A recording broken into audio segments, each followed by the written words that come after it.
हमारे जनपद शाहजहांपुर में युवाओं को कोई बहुत महत्वपूर्ण स्थान नहीं दिया जाता। युवा सिर्फ ठगे जाते हैं, हर जगह पे ठगे जाते हैं। जब भीड़ एकत्रित करनी हो तब युवा ठगे जाते हैं, कोई कार्यक्रम में आगे करना हो, कोई धरना प्रदर्शन करना हो तो युवा ठगे जाते हैं। CJP ककरोच जनता पार्टी, आपने सोचा ये क्यों बनी और इसमें इतने मिलियन फॉलोअर्स क्यों एकदम से बढ़ रहे हैं? अगर आप टीचर ना होते तो क्या होते या क्या बनना चाहते? देखिए, ऑन कैमरा बोलते हुए मुझे हंसी भी आ रही है, लेकिन मैं सच बताऊं तो अगर मैं टीचर नहीं होता तो मैं नेता जरूर होता। सरकारी नौकरी जहां हर कोई पहुंचना चाहता है, लेकिन एक शख्स जिसने उस सुरक्षित भविष्य को छोड़कर संघर्ष का रास्ता चुना, क्योंकि वो सिर्फ खुद सफल होना नहीं चाहता था बल्कि हजारों बच्चों को सफलता दिलाना चाहता था। नमस्कार, मैं हूं पारस दीक्षित और आप देख रहे हैं द गली मोहल्ला शो। हमारे साथ आज खास बातचीतें मौजूद हैं NTSSP कोचिंग के संचालक मिस्टर अभिषेक शुक्ला। सबसे पहले तो आपका द गली मोहल्ला शो में बहुत बहुत स्वागत है। बहुत बहुत धन्यवाद। आपका बचपन कैसा बीता? बचपन की कुछ खास चुनौतियां और बचपन की जो यादें हैं वो कैसी रही? बचपन उसको बचपन हम कह नहीं सकते, क्योंकि बचपन बहुत संघर्ष भरा रहा। शुरुआत से ही चूँकि अपने परिवार में बड़े रहे, पारिवारिक स्थितियाँ बहुत ज़्यादा अच्छी नहीं थी, तो 14 साल की उम्र जब हमने हाई स्कूल किया था, 95 में मेरा हाई स्कूल है कंप्लीट, तब से ही जीवन जो है बिल्कुल संघर्ष भरा रहा। चुनौतियां बहुत सारी लाइफ में आती रहीं और हर पल पर हमें यह एहसास कराया गया कि तुम घर में बड़े हो और तुम्हें बहुत सारी जिम्मेदारियों का निर्वाह करना है। तो मानसिकता उसी के हिसाब से बनती चली गई और तब से लेकर आज तक स्ट्रगल चल ही रहा है। तो बचपन तो हम कह नहीं सकते कि मेरा बचपन कुछ बहुत अच्छी मेमोरीज के साथ रहा हो। बचपन में ही कंधों पर बहुत सारी जिम्मेदारियां थीं, तो उन्हीं को निर्वाह करते करते आज यहाँ तक चल रहे हैं। समाज का क्या रवैया था जब आपके बचपन में आपके परिवार की स्थिति ठीक नहीं थी? देखिए, समाज का रवैया कभी बदलता नहीं भैया। समाज का रवैया अगर आप देखिए कुछ नहीं है तब भी लोग आपको कंसीडर नहीं करते हैं, और अगर आप लाइफ में बहुत तेजी से ग्रो करते हो तब भी लोगों को कहीं ना कहीं पर आपसे कहीं ना कहीं कोई ना कोई समस्याएं होती हैं। तो मुझे लगता है कि व्यक्ति को अपने आप में बहुत स्टेबल रहना चाहिए और वो जो अपना कार्य कर रहा है वो पूरी ईमानदारी लगन से करता जाए और बिना किसी की परवाह करे हुए। क्योंकि अगर आपको 50% लोग अच्छा कहेंगे तो 10-20% ऐसे भी होंगे जो आपके काम को नकारेंगे या आपकी बुराइयां करेंगे या आपसे वो सहमत नहीं होंगे। तो इसलिए समाज को लेकर क्या है कि अगर आप अपना काम कर रहे हैं ईमानदारी से तो आप उसको करिए, ज़्यादा इसमें चक्कर में पड़ने की जरूरत नहीं है कि लोग क्या बोलेंगे। फिर दूसरी बात पर आपके आते हैं कि समाज का रवैया। देखिए, मुझे ऐसा लगता है कि जब आपकी कंडीशन बहुत ही लोअर पोजीशन पर होती है तो समाज कहीं ना कहीं आपको कंसिडर नहीं करता, आपको पहचानता नहीं है, ठीक है। लेकिन जब आप किसी मुकाम पर पहुंचते हो, अपनी मेहनत से पहुंचते हो, आपने दिन रात मेहनत करी होती है, तो मैंने हमेशा बच्चों को भी ये सिखाया है कि कभी करी गई मेहनत व्यर्थ नहीं जाती है। वो एक ना एक दिन मेहनत लोगों को दिखाई पड़ती है और लोग मानने पर मजबूर हो जाते हैं और उनकी सोच आपके प्रति बदल जाती है और वो मानते हैं कि हाँ, अगर आप मेहनत करोगे तो कहीं ना कहीं सक्सेसफुल आप जरूर होगे। तो समाज का रवैया ठीक था, मुझे कोई समाज से शिकायत नहीं है, बल्कि मुझे बहुत मोटिवेशन मिला कि जिस जगह पर आपका तिरस्कार होगा वहाँ पर आप बहुत सारी बातें सीख कर भी जाओगे और अपनी लाइफ में उन चीज़ों को अगर आप देखोगे, उसे गुस्से में तब्दील करोगे, जुनून में तब्दील करोगे, तो कहीं ना कहीं पर आप लाइफ में आगे बढ़ जाओगे। किन लोगों से आपको मेहनत करने और आगे बढ़ने की प्रेरणा मिली? मेहनत का जज्बा सबसे ज़्यादा हमारे माता पिता ही, क्योंकि मेरी मम्मी ने बहुत संघर्ष किया, मेरे पिताजी भी कोऑपरेटिव सोसाइटी, आप लोगों ने सुना होगा नाम, बहादुरगंज में है, प्राइवेट सोसाइटी थी। मेरी माताजी ने प्राइवेट जॉब करके ट्यूशन पढ़ा कर हम लोगों के साथ में बहुत मेहनत करी उन्होंने, और मुझे लगता है कि कहीं ना कहीं बचपने से जो मेहनत करने का जज्बा आया वो मुझे अपने परिवार से ही मिला कि हम अपने मम्मी पापा को इतनी मेहनत करते हुए देखते थे, क्योंकि हम 4 भाई हैं और बहुत कम पूंजी थी, बहुत आर्थिक स्थिति बहुत ही ज़्यादा दयनीय थी। तो उसमें उन्होंने बहुत संघर्ष करके हम चारों भाइयों को पढ़ाया। मेरी माताजी ने बहुत मेहनत करी, मेरे पिताजी भी प्रयास करते थे कि हम लोगों की छोटी छोटी ज़रूरतों को भी पूरा करने का वो प्रयास करें। तो जज्बा, हौसला हमें अपने मम्मी पापा से ही आया। हमने उन्हीं को देखकर एक अपने मन में बात ठानी कि नहीं, हमें भी बहुत मेहनत करनी है और आगे चल के इनका सहारा बनना है। आपके कठिन समय में आपका साथ किसने दिया? कठिन समय में हमारा साथ सबसे ज़्यादा, देखिए, जो विपरीत परिस्थितियाँ होती हैं उसमें मोस्टली होता क्या है कि आपका परिवार ही सबसे ज़्यादा आपका सपोर्ट करता है। तो हमारे परिवार के सभी सदस्यों ने हमारा सपोर्ट किया। दूसरा, मैं NTSSP फैमिली चलाता हूँ और बहुत सारे लोग ये पूछते हैं कि कोचिंग इंस्टीट्यूट नाम सुने हैं, स्टडी पॉइंट सुने हैं, आपने NTSSP फैमिली नाम क्यों रखा? तो ऊपर वाले का हम बहुत शुक्रिया अदा करना चाहेंगे कि हमें एक एनटीएसएसपी परिवार, एक ऐसा परिवार मिला जिसमें आज 29,500 से ऊपर बच्चा पढ़ चुका है, देश विदेश में बच्चा है, और उनका कहीं ना कहीं कनेक्शन हमारे साथ आज भी जुड़ा है। उनके मम्मी पापा का सपोर्ट, बच्चों का सपोर्ट, बच्चे में बहुत मानते हैं, बहुत प्यार करते हैं, गार्जियन से हमें बहुत सम्मान मिलता है, बहुत रिस्पेक्ट मिलती है, बहुत बिलीव वो हमारे ऊपर करते हैं। तो मुझे सबसे ज़्यादा सपोर्ट हमारे स्टूडेंट्स और मेरी फैमिली ने ही मैं सबसे ज़्यादा। टीचिंग फील्ड में आने का विचार कैसे आया और कोचिंग पढ़ाने के बारे में ही क्यों सोचा? सबसे पहले टीचिंग की मैं बात करना चाहूँगा। जब परिस्थितियाँ बहुत ही विपरीत थी और बहुत सपोर्ट नहीं किया किसी ने पढ़ाई में, हम जेल कनौजिया में पहले पढ़ते थे, फिर फीस नहीं दे पाए तो किसी कारणवश नाम काट दिया गया, वहाँ से निकाल दिया गया। उसके बाद फिर हमने देवी प्रसाद प्राइमरी स्कूल में शिक्षा ग्रहण करी और 6 क्लास से लेकर हम एवी रिच इंटर कॉलेज से पढ़े हुए हैं। हम चारों भाई वहीं के पढ़े हुए हैं। तो पढ़ाई के क्षेत्र में बहुत ज़्यादा सपोर्ट किसी ने हम लोगों का नहीं किया कि पैसों की दिक्कत है तो चलो हम फ्री पढ़ा देंगे, बुक्स हमें दे देंगे या हमें आगे आगे सपोर्ट करेंगे। तो मेरे मन में विचार आता था कि किसी भी बच्चे को पढ़ाई की वजह, पैसों की वजह से पढ़ाई के लिए भटकना ना पड़े। आज भी मुझे इतने साल हो गए पढ़ाते हुए, मैं प्रयास करता हूँ कि कोई बच्चा सिर्फ पैसों के खातिर, अगर वो बच्चा पढ़ने वाला है, अच्छा बच्चा वो है, हम अपने क्लास में भी कहते हैं कि आप दिल्ली एम्स में सिलेक्शन लीजिए, पूरी फीस पूरा हॉस्टल हम आपको देंगे। आप आईआईटी बॉम्बे में सिलेक्शन लीजिए, हम आपको पूरी फीस पूरा हॉस्टल सारा खर्चा हम देंगे। आप लेकिन पढ़ने वाला बच्चा हो भाई, हमारे लिए भी ये जीविका का साधन भी है भाई, पूरी जिम्मेदारियां हमारे ऊपर हैं। तो हम ये तो नहीं कि हम बिल्कुल फ्री सेवा कर सकते हैं, लेकिन हाँ, अगर कोई बच्चा पढ़ने वाला है, किसी प्रकार की उसकी कोई समस्या है, तो कॉपी किताब से लेकर पूरी फीस तक की व्यवस्था, पूरी निःशुल्क सेवा हमारी तरफ से होती है। कभी भी आपके संपर्क में कोई इस तरीके का बच्चा है लेकिन पढ़ने वाला हो, क्योंकि आजकल पढ़ने वालों की बहुत कमी है, मतलब भीड़ बहुत ज़्यादा है, डिजर्व वो नहीं करते हैं, तो खाली आप उनकी भी मदद करके कोई लाभ नहीं उनसे हो रहा है। अगर वो पढ़ने वाला बच्चा है तो आप भी सपोर्ट करोगे, हम भी सपोर्ट करेंगे। तो मेरे मन में ये विचार आया है, जब हमने एनटीएसएसपी नाम रखा तो हम सोचा करते थे कि पढ़ाई का एक नया और सच्चा निष्कर्ष निकलेगा। 5 बच्चों से हमने शुरुआत करी, पढ़ाते पढ़ाते पढ़ाते पढ़ाते एक जुनून में तब्दील हो गई। आज मुझे 26 साल हो गए पढ़ाते हुए, मैं अपने काम को कर रहा हूँ। आज भी 13 घंटे हमारी मेहनत है और सुबह 6 बजे से मेरा बैच स्टार्ट होता है और शाम के 7 बजे तक हम कंटिन्यू पढ़ाते हैं और प्रयास करते हैं कि हमारे यहाँ से कोई भी गार्जियन, सबसे पहले मैं गार्जियन की बात करूंगा, क्योंकि कोई भी गार्जियन डिसअपॉइंट ना हो, कोई बच्चा डिसअपॉइंट ना हो। वो जो सपने लेकर आए, जो उसके मन में विजन हो, उसके साथ हम कंधे से कंधा मिलाकर उसके साथ मेहनत करें और वो सपनों को साकार करके यहाँ से जाए। ये मेरा सौभाग्य है। मेरे जीवन में बहुत से ऐसे स्टूडेंट आए जिनकी घर की आर्थिक स्थिति बहुत ही कमजोर थी, आज वो बहुत बड़े बड़े अधिकारी हैं।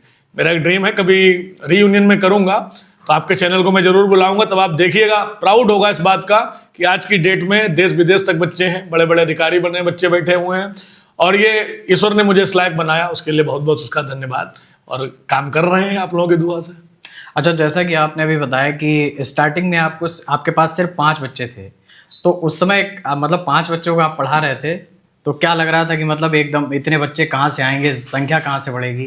देखिए, मुझे ऐसा लगता है कि अगर आपके काम में सच्चाई है, मेहनत है और सबसे बड़ा जुनून है, पागलपन है आपके अंदर, तो आप वेट करिए, समय लगाइए, मेहनत करिए, करते जाइए और परिणाम हमेशा अच्छा ही निकलेगा।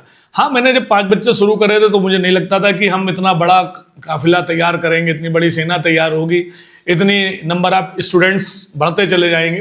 लेकिन हाँ, अपनी मेहनत पे बहुत भरोसा था, आज भी है। ईश्वरवादी व्यक्ति हैं, ईश्वर पे बहुत भरोसा रहता है, अपने काम को बहुत ईमानदारी से करने का प्रयास करते हैं, बहुत मेहनत करते हैं और दुनिया में किसी को सबसे ज़्यादा मानते हैं तो अपने स्टूडेंट को मानते हैं। उसके लिए ज़्यादा से ज़्यादा हम ये प्रयास करते हैं कि उसे कितना अच्छे से अच्छा पढ़ाकर एक कामयाब इंसान बनाकर, उसे ऑलराउंडर बनाकर यहाँ से भेज सकें। क्योंकि जिस बचपने से लेकर यहाँ तक जो हमने कठिनाइयों का सामना किया है, जो हमने ऑब्जर्व किया है, उसमें मेरा प्रयास रहता है कि बच्चे के ऊपर, मतलब हम अपने एक्सपीरियंस के द्वारा उस बच्चे को एक क्रिएटिव इंसान बना सकें। क्योंकि पढ़ाई तो है ही है, लेकिन उसका एक अच्छा इंसान होना बहुत जरूरी है, क्योंकि हमारे समाज में वर्तमान समय में अच्छे इंसानों की बहुत ज़्यादा कमी है। तो मेरा प्रयास रहता है कि वो बच्चे यहाँ से पढ़ के जाएँ, कुछ सीख के जाएँ, ऑलराउंडर बने।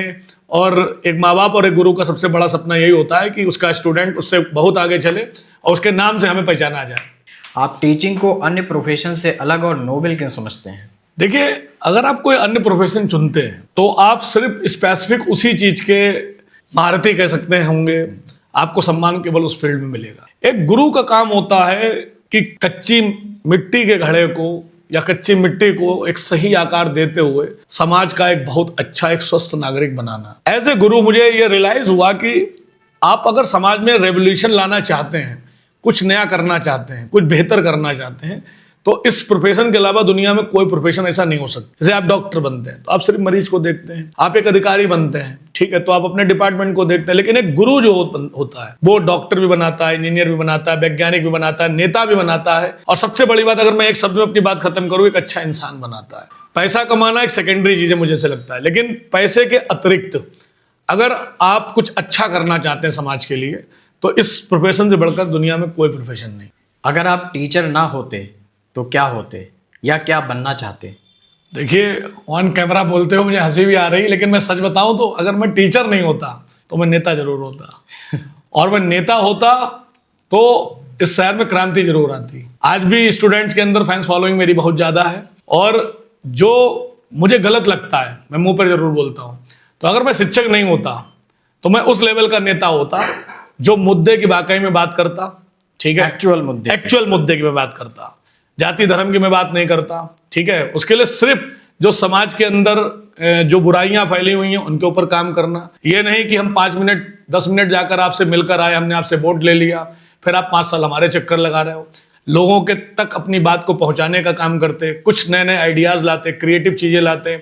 और सबसे बड़ी बात, हमारा शहर जो शहीदों की नगरी के नाम से जाना जाता है, इसमें आज भी बहुत सारी सुविधाओं का अभाव है। आज अपने शहर की स्थितियों को आप देखिए, और इतने मंत्री विधायक हमारे शहर से हैं, लेकिन फिर भी उसका कोई बहुत अच्छा, अगर आप रिजल्टेंट वैल्यू निकालें तो मुझे नहीं लगता बहुत अच्छा परिणाम आपको मिलेगा। जबकि शाहजहांपुर जनपद एक ऐसा जनपद है जिसमें आपसी भाईचारा आज भी, अगर आप पूरे उत्तर प्रदेश में मिला लें तो सबसे ज़्यादा अच्छा भाईचारा आपको उस जनपद शाहजहांपुर में मिलेगा, ठीक है। हमारे यहाँ जो रेशियो है जाति धर्मों का वो भी लगभग ठीक है, अच्छा है, और आपसी भाईचारा बहुत बढ़िया है। बावजूद उसके हमारे यहाँ मूलभूत सुविधाओं का बहुत ज़्यादा अभाव है। तो अगर मैं शिक्षक नहीं होता तो मैं इस क्षेत्र में काम करता, शिक्षा को सही ढंग से लाने का काम करते। बहुत सारी बातें हमारे यहाँ शाहजहांपुर के अंदर ऑन द पेपर से खाली चलती रहती हैं, बातों में चलती रहती, लेकिन अगर आप उसको देखो तो वो एग्जीक्यूट नहीं होती हैं। क्यों नहीं होती हैं? मुझे लगता है खाली वो सिर्फ बोलने के लिए बोल दी जाती हैं, लेकिन उसके बाद हमें तो आज तक ऐसी शायद ही कोई योजना रही होगी जो बोली गई हो वो 100% कंफर्म हो गई हो। मतलब धरातल पे प्रॉपर नहीं दिखती। अब नहीं दिखती। आप देखो, कोई भी प्रोजेक्ट आता है बहुत अच्छे से बढ़िया बना दिया जाता है, 6 महीने बाद आप उसकी दशा देख लीजिए, कोई मेंटेनेंस आपको उसका नहीं मिलेगा, ठीक है। बात बोल दी जाए कि आज जाम की सुविधा, जाम नहीं लगेगी इसके लिए ये करा जा रहा है, भैंसे नहीं निकलेंगे रोड पर इसके लिए ये किया जा रहा है, गड्ढे भर दिए जाएंगे ये किया जा रहा है, लाइट्स लगा दी जाएंगी। क्या उतना प्रॉपर वे में होता है? नहीं होता है। तो आप देख लीजिए है, जबकि हमारे शहर का क्षेत्रफल ही कितना है, अगर इतने मंत्री विधायक हैं और पूरे डेडिकेशन के साथ काम करें तो बहुत आराम से हो जाएगा। और सबसे बड़ी बात, मुझे नहीं बोलना चाहिए ऑन द कैमरा, हमारे जनपद शाहजहांपुर में युवाओं को कोई बहुत महत्वपूर्ण स्थान नहीं दिया जाता। युवा सिर्फ ठगे जाते हैं, हर जगह पे ठगे जाते हैं। जब भीड़ एकत्रित करनी हो तब युवा ठगे जाते हैं, कोई कार्यक्रम में आगे करना हो, कोई धरना प्रदर्शन करना हो तो युवा ठगे जाते हैं। लेकिन अगर किसी बहुत बड़े पद पर कहीं पहुंचाना हो, कोई अच्छी बात उनसे उनको दायित्व देना हो तो युवा पीछे ही रहते हैं। आप जनपद की स्थिति देख लीजिए, कोई एक हमें ऐसा युवा बता दीजिए जिसको वाकई में उच्च कोटि के स्थान पर पहुंचा दिया गया हो, जिसको युवा फॉलो करें, जिन लगे कि नहीं देखिए इन्होंने इतनी मेहनत करी, वो आज यहाँ तक पहुंच गए, हम भी मेहनत करेंगे तो यहाँ तक पहुंच जाएंगे। तो युवाओं को ठगा ही जाता है, उनको विभिन्न मुद्दों में भटका दिया जाता है, ठीक है। कोई हमारे यहाँ ऐसी फैक्ट्री नहीं लग पाई जिसमें 40% युवा काम करने लगे। कोई ऐसा इंजीनियरिंग कॉलेज अभी तक नहीं आ पाया जिसमें बढ़िया कोर्सेज के साथ बच्चा बाहर इंजीनियरिंग ना करने जाए, यहाँ पर चला है। तो ये सारी मूलभूत सुविधाओं का अभाव है। शिक्षक नहीं होते तो राजनेता होते और विजन हमारा क्लियर होता। जैसे कि अभी बीच में काफी ट्रेंड में रहा और अभी भी चल रहा है ये कॉकरोच जनता पार्टी, आपने भी नाम सुना होगा। जी जी जी, काफी उसकी वीडियोस भी देखी होंगी, बहुत सारे युवा उससे जुड़ रहे हैं, फॉलोअर्स बहुत बढ़ रहे हैं। तो ये कॉकरोच पार्टी जो बनी है, क्या लगता है? सीजेपी कॉकरोच जनता पार्टी, आपने सोचा ये क्यों बनी और इसमें इतने मिलियन फॉलोअर्स क्यों एकदम से बढ़ रहे हैं? ये एक इंडिकेट है सरकार के लिए कि इतना युवा, इतने लोग आपसे असंतुष्ट होते चले जा रहे हैं, लेकिन वो किसी ना किसी कारण बस अपना विरोध नहीं दर्ज कर रहे हैं। क्यों? क्योंकि वो नहीं चाहते कि हमारे देश के अंदर अमन और शांति भंग हो, वो अपने मुद्दों को लेकर सड़कों पर उतरे। लेकिन मुझे लगता है कि सरकार को इस पर ध्यान देना चाहिए कि ये जो एकदम से, अच्छा सोचिए कोई पार्टी रातों रात बनी, एक मुझे लगता है एक मजाकिया अंदाज में बनी और उस पर लाखों फॉलोअर बढ़ने लगे एकदम से। तो ये पार्टी जो बनी है उसमें मुझे लगता है 90% युवा रहा होगा, ठीक है, उसे कहीं ना कहीं असंतोष रहा होगा। तो उसको विरोध प्रकट करने के लिए भले ही ये अभी मजाकिया अंदाज में पार्टी बनी, लेकिन सरकार को इससे इंडिकेट ये होना चाहिए कि बहुत बड़ा विकराल रूप भी ले सकती है और इतने लोग हमसे असंतोष जाहिर कर रहे हैं, कहीं ना कहीं हमसे सेटिस्फाई नहीं है। तो मुझे ऐसा लगता है, पर्सनल मेरा ओपिनियन ये है कि ये असंतोष को जाहिर करता है जो इतने लोग इससे जुड़ रहे हैं। मतलब कि युवाओं ने अपना रोष व्यक्त किया, वो नाराज हैं, जी जी, इसलिए ये पार्टी बनी। जी जी। अच्छा, ये जो अभी कुछ टाइम पहले भी रिसेंटली घटना है कि नीट का पेपर लीक हुआ जी, और जो कि ज्यादातर तमाम पेपर लीक होते रहते हैं, अभी तक उसमें कोई ऐसा सुधार नहीं हो पाया जिसकी वजह से पेपर लीक ना हो जी। उसमें स्टूडेंट का पैसा भी कहीं ना कहीं बर्बाद होता है और मतलब आम जनमानस का टैक्स का पैसा उसमें निकल जाता है। जी। इसमें क्या सुधार होना चाहिए आपके हिसाब से? देखिए भैया, सबसे पहली बात तो जब आप कोई एग्जाम कंडक्ट कराते हो तो सबसे पहले आपकी प्लानिंग बहुत अच्छी होनी चाहिए। मैंने अभी आपसे थोड़ी देर पहले क्या बोला कि जो सिस्टम चल रहा है वो जो नौजवान है उसके प्रति थोड़ा सा उदासीन है। ये वैकेंसी निकाल देते हैं, वैकेंसी के बाद पेपर, पहली बात तो डेटें नहीं आती हैं बहुत दिनों बाद आती हैं।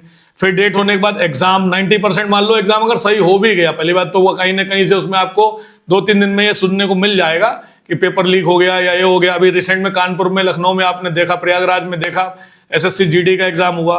नीट में 22,80,000 बच्चों ने, बताइए, बच्चा दिन रात मेहनत करता है, ठीक है, उसने आपके सिस्टम के ऊपर पूरा भरोसा किया है, सपने लेकर, डॉक्टर बनने के सपने लेकर वो जाता है।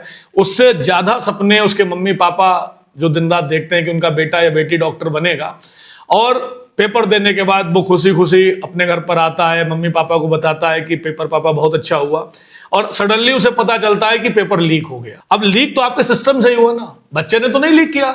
आप तो बच्चे को तो आप सेंटर पर इतना ज्यादा टॉर्चर कर रहे हो, आप कोई रिंग नहीं पहन सकते हो, आप चप्पलों में आओगे, मतलब बच्चों को साधु महात्मा बना के बिल्कुल बुला लेते हो कि हाँ भाई चप्पल में आना, लोअर पहन के आना, टी शर्ट पहन के आना। तो बच्चे की तरफ से तो लीक नहीं हुआ, लीक तो आपके सिस्टम से हुआ।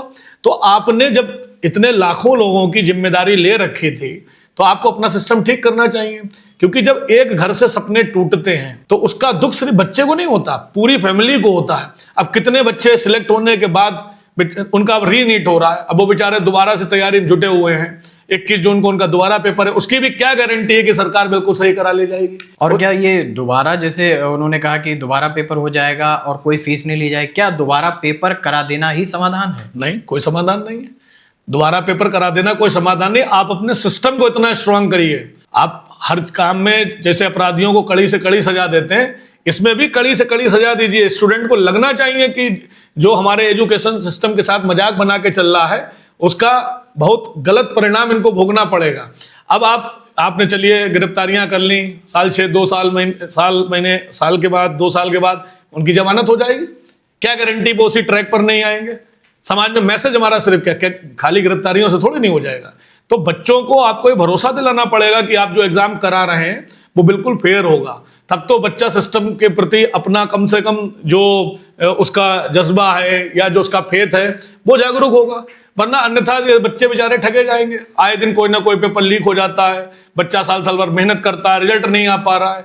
तो सिस्टम को इसमें ध्यान देना चाहिए कि जो भी आप एग्जाम कराइए, कम कराइए आप, लेकिन सिस्टमैटिक कराइए। मैं आपके चैनल के माध्यम से भी कहना चाहूंगा कि प्लीज एजुकेशन सिस्टम को थोड़ा सा स्ट्रांग करिए, क्योंकि जो बेरोजगारी का रेशियो बढ़ रहा है वो सिर्फ इसी कारण से बढ़ रहा है कि बच्चे बहुत हताश हो चुके हैं। अब आपने एसएससी जीडी में एडमिट कार्ड ज़्यादा जारी कर दिए, आपके पास कंप्यूटर आधे हैं, अब वहाँ पर दुगनी संख्या में जब बच्चा पहुँच रहा है, बच्चा कोई आपके सेम शहर से तो नहीं पहुँच रहा, अलग अलग जगहों से पहुँच रहा है। कोई बेचारा रेलवे स्टेशन रेल के माध्यम से जा रहा है, बस के माध्यम से जा रहा है, 1-1, 2-2 दिन पहले जा रहा है। क्या उसकी कंडीशंस हैं ये सरकार कभी जानने का प्रयास नहीं करती है।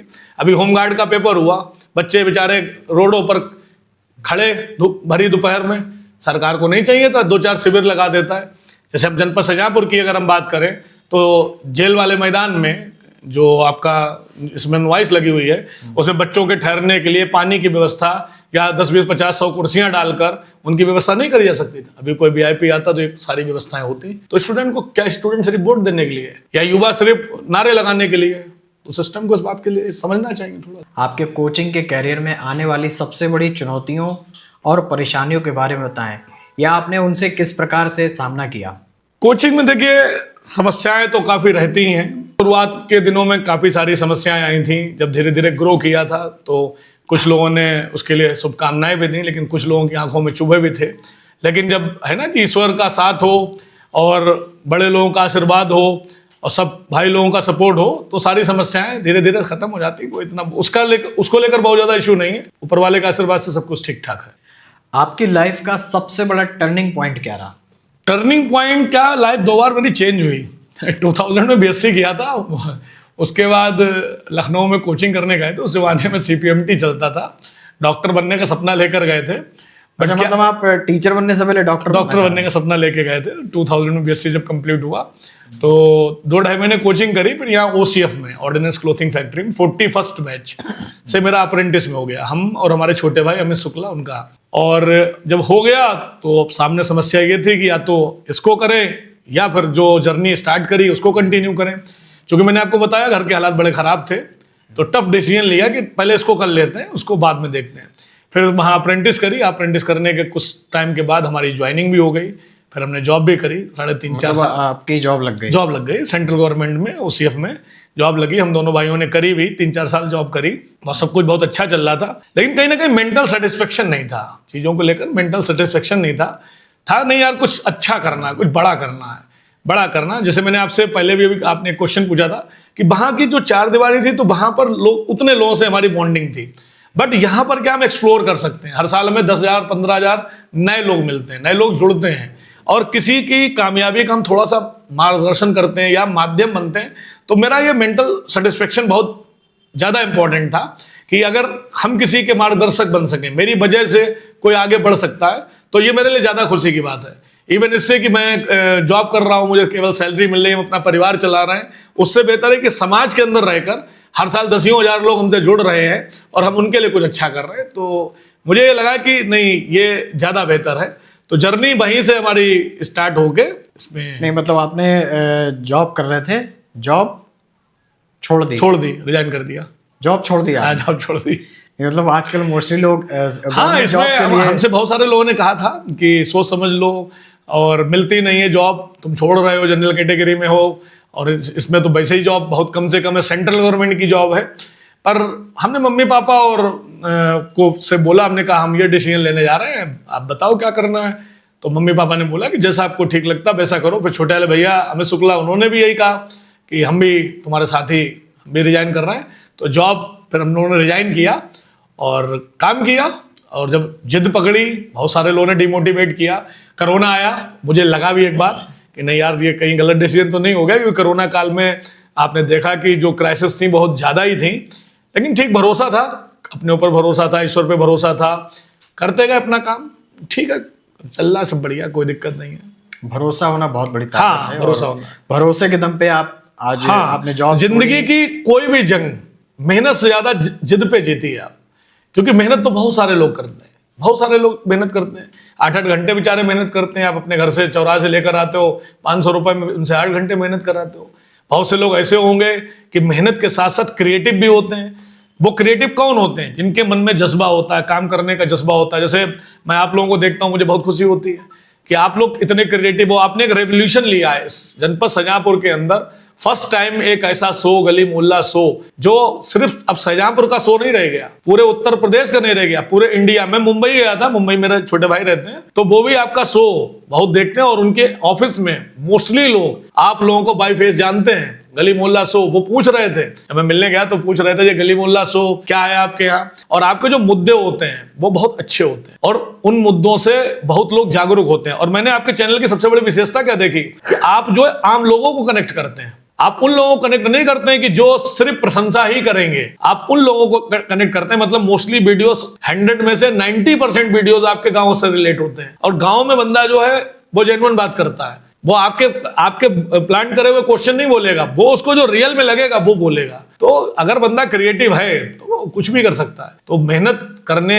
से कभी भी पीछे मत हटिए, करते जाइए, खामोशी से मेहनत करिए, कामयाबी अपने आप शोर मचा दे। अच्छा, आपकी कोई ऐसी इच्छा रह गई हो जो आप इन फ्यूचर करना चाहें, हाँ, करना चाहते हैं। मेरी एक इच्छा है कि हम इस शहर को एक स्कूल दें और इस स्कूल के माध्यम से इस शहर के लोगों की शिक्षा प्रणाली की पूरी सोच बदल दें। उस स्कूल के अंदर बच्चे को तमीज, तहजीब, एक हाई एजुकेशन, न्यूनतम फीस में उच्चतम शिक्षा, सबसे बड़े संस्कार, बच्चा कैसे ऑलराउंडर बनता है, ये मेरा ड्रीम है कि कभी न कभी इस ड्रीम को हम जरूर पूरा करेंगे कि हम एक सयापुर को स्कूल दें और स्कूल के माध्यम से हम लोगों की मानसिकता को बिल्कुल परिवर्तित कर दें। और हम प्रयास करेंगे कि मेरे द्वारा मेरे स्कूल में पढ़ाया हुआ बच्चा पढ़ाई के साथ साथ एक बहुत अच्छा इंसान बने, क्योंकि मैं फिर बोल रहा हूं आपके चैनल के माध्यम से, हमारे समाज में अच्छे लोगों की बहुत कमी है, खास तौर से युवाओं को। और युवाओं को बहुत क्रिएटिव बन के समाज में आगे आना चाहिए और नेतृत्व करना चाहिए अच्छी अच्छी चीज़ों का। युवाओं में बहुत बड़ी स्किल्स है, बस वो अपनी स्किल्स को पहचानते नहीं है, इसी वजह से कहीं ना कहीं किसी न किसी रूप में पीछे रह जाते हैं। तो स्कूल में जरूर खोलूंगा और आप लोग भी दुआ दीजिए कि मेरा ड्रीम जरूर पूरा हो, जरूर खोलेंगे। बिल्कुल, आपकी हमारी शुभकामनाएं आपके साथ हैं। धन्यवाद। आपका ड्रीम जरूर पूरा हो। धन्यवाद। यदि आपको कभी मौका मिले तो आप आज की शिक्षा प्रणाली में क्या सुधार करना चाहेंगे? आज की शिक्षा प्रणाली को सबसे पहले इंटरेस्टिंग बनाइए। इस इंटरेस्टिंग बनाने के साथ उसे कागजों तक सीमित मत रखिए। ये क्राइटेरिया मत सेट करिए कि 90% जिस बच्चे के नंबर आए वही होशियार है, 60 वाला भी होशियार है। नॉलेज बेस्ड शिक्षा होनी चाहिए, ये अंधी दौड़ नहीं होनी चाहिए। और गार्जियन से भी मैं ये कहना चाहूंगा कि बच्चे से सिर्फ एक्सपेक्टेशन इस बात की नहीं करें कि तुम 90 आए हो इसलिए तुम होशियार हो, तुम 60 हो इसलिए तुम होशियार नहीं थे। बच्चे की स्किल्स को पहचाने, बच्चे से बातचीत करें, उसका क्या रुझान है, उसका क्या इंटरेस्ट है, वो क्या करना लाइफ में चाहता है, उसे एज ए फ्रेंड बात करें। आज हमारे समाज में प्रॉब्लम पता क्या है, किसी के पास समय नहीं है। मम्मी पापा अच्छी परवरिश तो दे रहे हैं पर बच्चे को टाइम नहीं दे पा रहे। स्कूल अपनी फॉर्मेलिटी तो निभा रहा है लेकिन बच्चे को कनेक्ट नहीं कर पा रहा। कोचिंग इंडस्ट्री केवल बच्चों को पढ़ा तो रही है, फीस ले रही है, लेकिन बच्चों को सिखा नहीं पा रही है। तो बच्चा क्या है कि हमारी भाषा में, अगर पढ़ाई की भाषा में बोलूं, फ्री इलेक्ट्रॉन्स हो चुका है। केमिस्ट्री की लैंग्वेज में, फिजिक्स की लैंग्वेज में बोलूं, फ्री इलेक्ट्रॉन्स हो चुका है।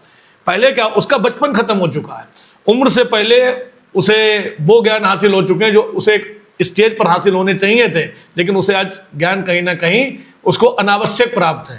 इसका सबसे बड़ा कारण मोबाइल भी है। मोबाइल अच्छी चीज भी है, बुरी चीज भी है। पहले हमने मोबाइल बच्चे की सुविधा के लिए दिया, पर आज वो एक असुविधा बन चुकी। मैं कभी भी पीटीएम कराता हूँ, मोस्टली गार्जियन की मेरे पास कंप्लेंट आती है मोबाइल बहुत चलाते हैं। तो मेरा क्वेश्चन ये होता, दिया किसने? दिया आपने। आपने सुविधा के लिए, अब वो असुविधा बन चुका है। तो कहीं ना कहीं हमें ये लगता है कि शिक्षा प्रणाली को इंटरेस्टिंग बनाना चाहिए, कैरियर कॉन्शियस बनाना चाहिए, जो लर्निंग है उसको बहुत अच्छे ढंग से करना चाहिए। टीचर और स्टूडेंट के बीच में अंडरस्टैंडिंग बहुत अच्छी होनी चाहिए। टीचर और गार्जियंस के बीच में कम्युनिकेशन बहुत अच्छा होना चाहिए। और सबसे बढ़िया बात, सबसे बड़ी और अच्छी बात यह है कि जो हमारा घर का एटमॉस्फेयर है वो बहुत अच्छा होना चाहिए। बच्चा निसंकोच अपने मम्मी पापा से अपने करियर की बात कर सके, मम्मी पापा उसको सुने, उसके एनालिसिस करें। तो मुझे लगता है कि जब एक इस तरीके का एटमॉस्फेयर बनेगा तो स्कूल हो, कॉलेज हो, कोचिंग हो, घर हो, एजुकेशन का एटमॉस्फेयर ऑटोमेटिक चेंज होता चला जाएगा। आज जिसके 90 आ रहे हैं वो टॉपर है, उसी के साथ का दोस्त, उसके नंबर जरा से कम रह गए, भले उसने उससे ज्यादा मेहनत करी हो, उसे अपने आप में इंफीरियरिटी कॉम्प्लेक्स लग रहा है, तो ज्यादा परसेंटेज वाला हाँ, परसेंटेज वाला सिस्टम। तो परसेंटेज आप योग्यता के आधार पर चलिए। पहली बात तो परसेंटेज के बिहाफ पर किसी को जज मत करिए कि नहीं ये 90+ वाला यही होशियार होगा, 60 वाला नहीं होगा। अगर 60 वाले होशियार नहीं होते तो शायद हम आज आपके सामने यहाँ पर नहीं बैठे होते। मैंने 95 में हाई स्कूल किया था, 97 में मेरा इंटरमीडिएट है, 2000 में मेरा BSc है, मुझे 26 साल हो गए ग्रेजुएशन करे हुए। तो हम लोगों के दौर में तो परसेंटेज इतनी होती ही नहीं थी। 70, 75, 80 वाला तो जिले में एक आध दिखता था, अखबार के पेज पर, न्यूज़पेपर पर हम लोग रिजल्ट देखा करते थे। बट आज सिस्टम क्या हो चुका है कि बच्चे को एक लंबी रेस का घोड़ा मान लिया जाता है। ले यार तुम्हें इतनी हमने सुविधाएं दी, तुम्हारे यार 90+ नंबर नहीं आए, तो वो बच्चा एम्बैरस फील करता है।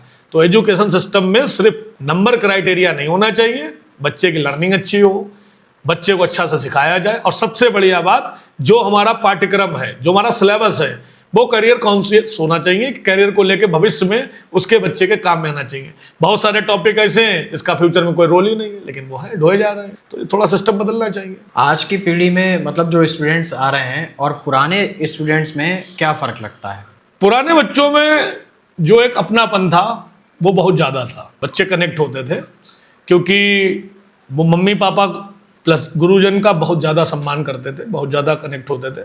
आज बच्चा थोड़ा सा प्रोफेशनल हो चुका है, उसकी लाइफ में इतनी सारी चीज़ें और आ चुकी हैं अनावश्यक, जो शायद वो मम्मी पापा और गुरुजन को टाइम देना उतना उचित नहीं समझता है। आज बच्चा फॉर्मल ज़्यादा हो गया है, उसे लगता है मैं पढ़ने आया हूँ, जितने साल पढ़ रहा हूँ उतने साल जो हमारे गुरुजी हैं हम इनसे कनेक्ट हैं। उसके बाद पढ़ने के बाद हो सकता है वो ध्यान भी ना रखे या पहचाने भी ना, लेकिन 26 साल के करियर में मेरे पुराने जितने भी लगभग स्टूडेंट हैं, भले ही हम उनसे 10 साल बाद भी मिले, उनके साथ में वही मेरा अपनापन है। वही जब भी कभी वो शहर में आते हैं, कभी बाहर हैं और शहर में आए तो हमसे मिलते जरूर हैं। साल में 2-4 बार हमारी फ़ोन पे भी बात हो जाती है। ठीक है, नए में क्या है कि अभी रिसेंट रिजल्ट निकला, आपसे वो पढ़ के गया, उसमें 80% बच्चा आपको रिजल्ट बताने तक नहीं आएगा। इसमें कहीं ना कहीं जिम्मेदारी माँ बाप की भी है। मम्मी पापा को चाहिए कि आपने वहाँ पढ़ा है, आपके गुरुजन हैं, कम से कम एटलीस्ट यार उन्हें एक फ़ोन तो कर दो कि सर मैं पास हो गया हूँ, मैं बाहर हूँ, आपसे मुलाकात नहीं कर पाऊँ। तो ये संस्कार घर से भी आने चाहिए, जो कि हमें घर से नहीं मिले। आप पढ़ाने के लिए भी अगर आप 1 घंटे से ज़्यादा पढ़ा दो तो अरे सर छोड़िए बस मतलब 1 घंटे पढ़ा हाँ बस हो गया सर, हो गया। वो ट्यूशन का मतलब ट्यूशन समझता है, पुराना बच्चा ट्यूशन नहीं समझता था, वो गुरुकुल पद्धति के अनुसार सीखने को समझता था कि नहीं हम इनका सीखने जा रहे हैं और ज़्यादा से ज़्यादा हम इनसे सीख लें। उसका परिणाम देखिए, 50 स्टूडेंट हमारे पढ़ा रहे हैं, उन्होंने सीखा ही तो होगा पुराने बच्चों में। नए में आप हमें दिखा दो, नए में आपको नहीं मिलेंगे इसे।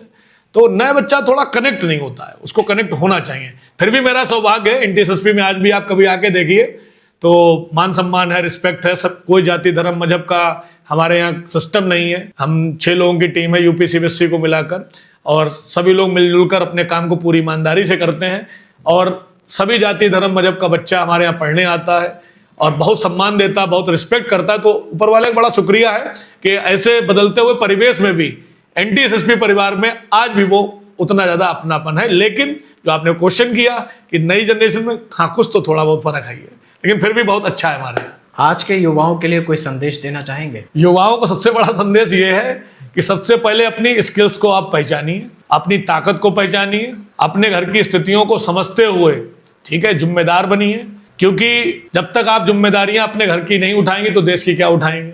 ठीक है, सिर्फ बातें कर देने से देश की जिम्मेदारियां नहीं उठती हैं। आप सबसे पहले अपनी ताकत को पहचानिए और आपके अंदर जो भी स्किल्स है उसको डेवलप करिए, मेहनत करिए, अपने विजन को क्लियर करिए, भटकिए नहीं, क्योंकि अगर आप भटकेंगे तो भी आपको कामयाबी नहीं मिलेगी। आप जितना रास्ता तय करेंगे भटकेंगे, फिर वहीं पर आप लौट आएंगे। तो प्रयास करिए कि अपनी स्किल को समझते हुए अपनी लाइफ में थोड़ा सा आगे बढ़िए, पारिवारिक जिम्मेदारियों को समझिए। अपने मम्मी पापा ने, जो आपके मम्मी पापा ने कष्ट सहे हैं, आपको पाल पोस के बड़ा किया है, आपको जो अच्छी शिक्षा दी है उसका सदुपयोग करिए। जब आप इन सारी चीज़ों को करेंगे तो ऑटोमेटिक हमारा देश उच्चतम शिखर पे पहुंच जाएगा। हमारे देश में युवाओं का नेतृत्व होगा, हमारे देश के अंदर युवा पीढ़ी जो है वो एक नई रेवोल्यूशन लेकर आएगी।